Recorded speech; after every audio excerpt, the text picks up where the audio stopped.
पुकारा पर कोई उत्तर न मिला। शैतान ने कहा, अब मैं ही तुम्हारा प्रभु हूँ। शैतान ने हाथ उठाकर एक दुष्ट आत्मा को बुलाया। दुष्ट आत्मा का शरीर बहुत विशाल था, चेहरा चमगादड़ के समान था, हथेली के बदले पंजे थे। एक गंदी महक उससे आ रही थी। स्वामी शैतान, मैं इसके साथ क्या करूं? उसने पूछा। भालू के समान एक राक्षस ने मुझे पकड़ लिया। मेरे साथ अन्य आत्माएं भी थी। उसने हम सबसे कहा, यदि तुम शैतान की आराधना नहीं करोगे तो तुम्हें मनोरंजन केंद्र में ले जाकर सताया जाएगा। शैतान, हम तुम्हारी आराधना करेंगे। वह एक स्वर में चिल्लाकर शैतान के सामने झुकने लगी। वह जितना ही शैतान की आराधना करते, शैतान की लालसा उतनी ही बढ़ती जाती थी। फिर शैतान ने कहा, इसे हृदय के भीतरी भाग में ले जाओ, जहां यह अपने सामने हमेशा भय और आतंक ही देखेगी। वहीं यह मुझे प्रभु कहना सीखेगी। मुझे वहां से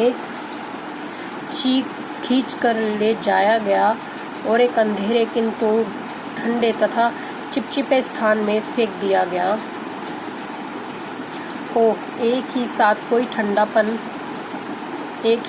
कोई ठंडापन तथा गर्मी का अनुभव कैसे कर सकता है, यह मैं नहीं जान सकी।